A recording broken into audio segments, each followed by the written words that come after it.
Chapter 24. The Lord showed me, and behold, 2 baskets of figs set before the temple of the Lord. After that Nebuchadrezzar, king of Babylon, had carried away captive Jeconiah, and the son of Jehoiakim, king of Judah, and the princes of Judah, with the craftsmen and smiths from Jerusalem, and had brought them to Babylon. 1 basket had very good figs, like the figs that are first ripe, and the other basket had very bad figs, which could not be eaten, they were so bad. Then said the Lord unto me, What seest you, Jeremiah? And I said, Figs, the good figs, very good, and the bad, very bad, that cannot be eaten, they are so bad. And the word of the Lord came unto me, saying, Thus saith the Lord, the God of Israel, Like these good figs, so will I regard the captives of Judah, whom I have sent out of this place into the land of the Chaldeans for good. And I will set mine eyes upon them for good, and I will bring them back to this land, and I will build them and not pull them down, and I will plant them and not pluck them up. And I will give them a heart to know me, that I am the Lord, and they shall be my people, and I will be their God, for they shall return unto me with their whole heart. And as for the bad figs, which cannot be eaten, they are so bad, surely thus saith the Lord, so will I make Zedekiah, the king of Judah, and his princes, and the residue of Jerusalem, that remain in this land, and them that dwell in the land of Egypt. I will even make them a horror among all the kingdoms of the earth for evil, a reproach and a proverb, a taunt, a curse, and in all the places whither I shall drive them. And I will send the sword, the famine, and the pestilence among them, till they be consumed from off the land that I gave unto them and to their fathers. All right, let's go back up. Verse 1. Yesterday we was, or in the last chapter, 23, we was talking to the shepherds, and these were the ones who are over the people. These are the ones who are supposed to be teaching the law and giving understanding to the world so that they can have understanding. But we'll find out that's not what was going on, but rather there was deception, and what was going on that at all cost. They was trying to save the king's house, and God was carrying them all off into captivity because they had forsaken him and his law. But today we're going to pick it up there. This is a little bit different time period. As we find out, all these chapters are kind of scrambled up according to a timeline. But now this is going to be after the time that Jeconiah had been carried off captive, and Zedekiah now he is king. So somewhere during that period of time, and we're going to find out. See, Zedekiah rebelled against Nebuchadrezzar, and that's why the king of Babylon come back down, because he'd already carried off Jehoiakim, he'd already carried off Jeconiah, see, and he already and the king of Egypt had already taken away Jehoahaz.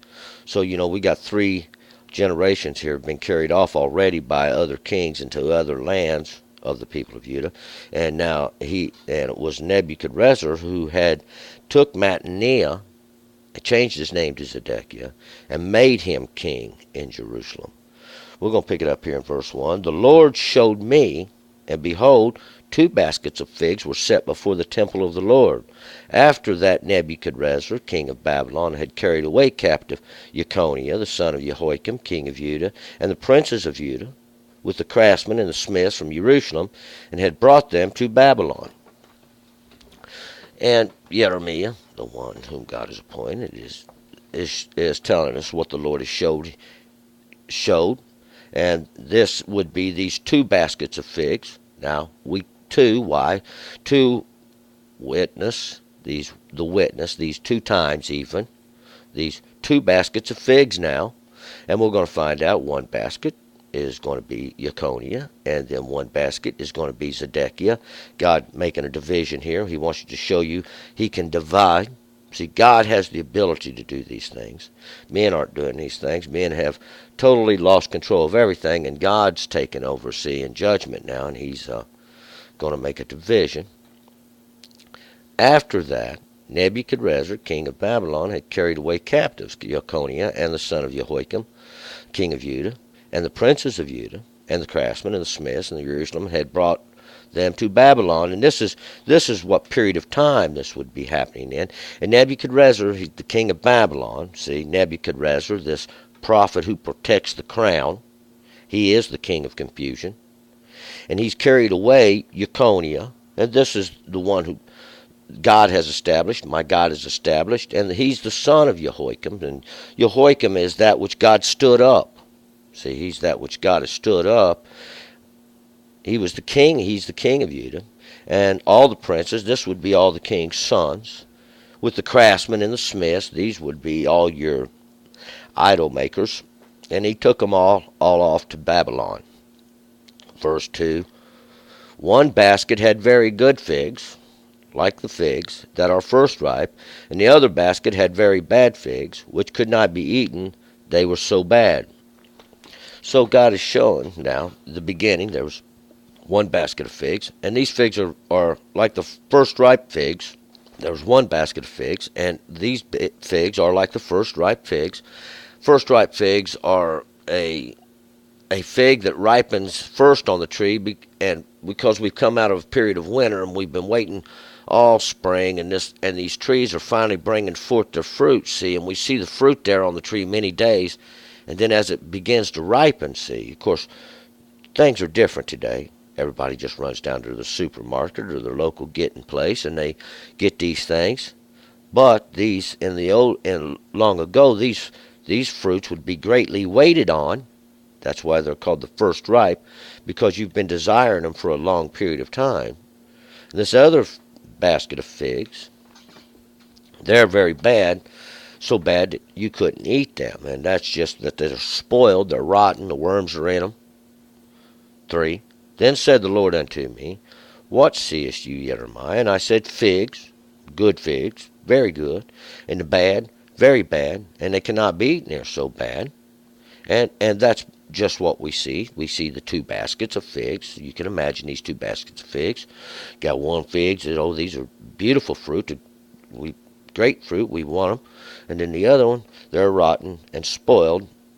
4. And the word of the Lord came unto me, saying, 5. Thus saith the Lord, the God of Israel, like these good figs, so will I regard the captives of Judah, whom I have sent out of this place into the land of the Chaldeans for good.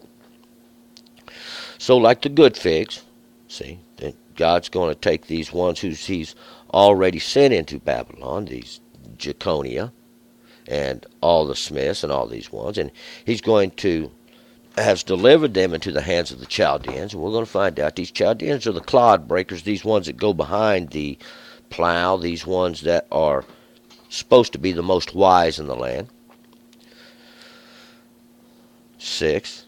And I will set mine eyes upon them for good, and I will bring them back to this land, and I will build them and not pull them down, and I will plant them and not pluck them up. So these good figs, which God has sent over into Babylon, he's going to use them to fulfill his prophecy, see, where he said that after 70 years, see, I will bring you back into this land.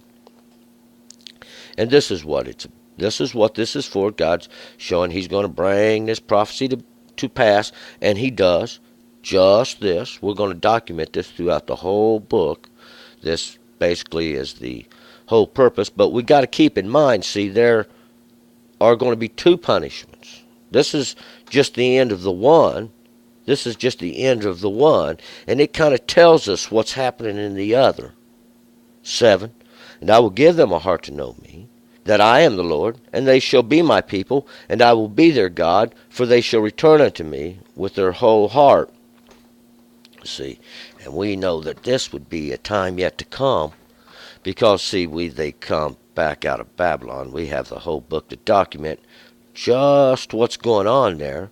See, and this would be an exact relationship of what's going on today, see, when this time here would come, when they would return to the Lord with a whole heart, see, with a whole heart, and that's with understanding, even in the flesh. 8. And as for the bad figs, which they cannot be eaten, they are so bad. Surely thus saith the Lord, so will I make Zedekiah, the king of Judah, and his princes, and the residue of Jerusalem that remain in this land, and them that dwell in the land of Egypt. And this is what God's going to do with the other ones, the ones who choose to stay in Jerusalem, the city of peaceful teachings.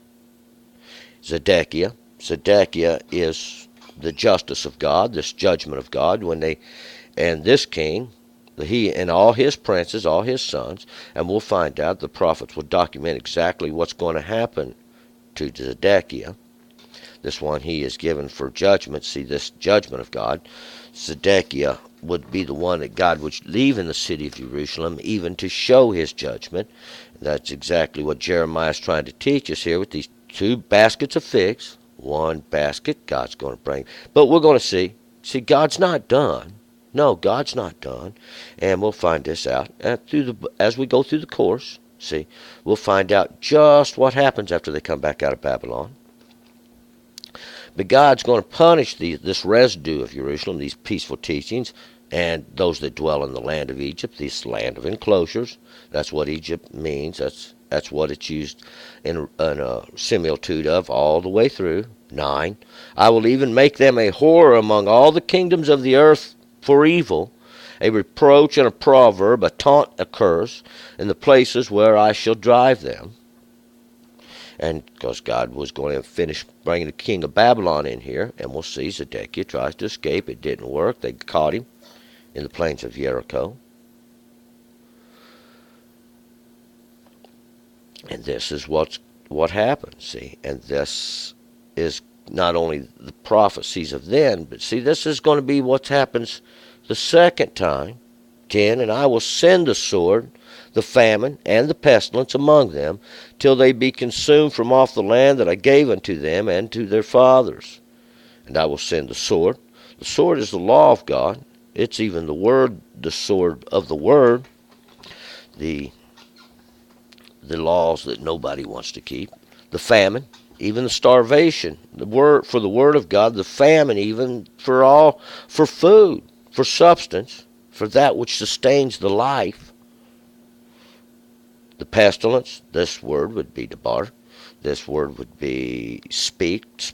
Those words even that scorch. Those words even that scorch. See, that's the pestilence among them, till they be consumed from off the land that I gave unto them and their fathers. Because this is the whole purpose, even, see, until these things be fulfilled. This is the circle.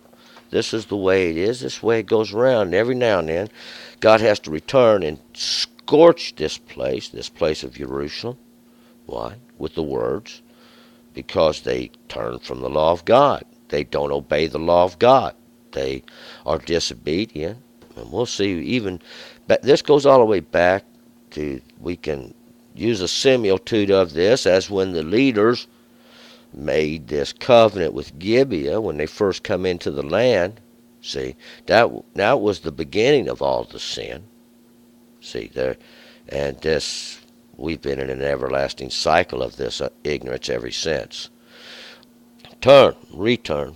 We're going to move forward to chapter 25.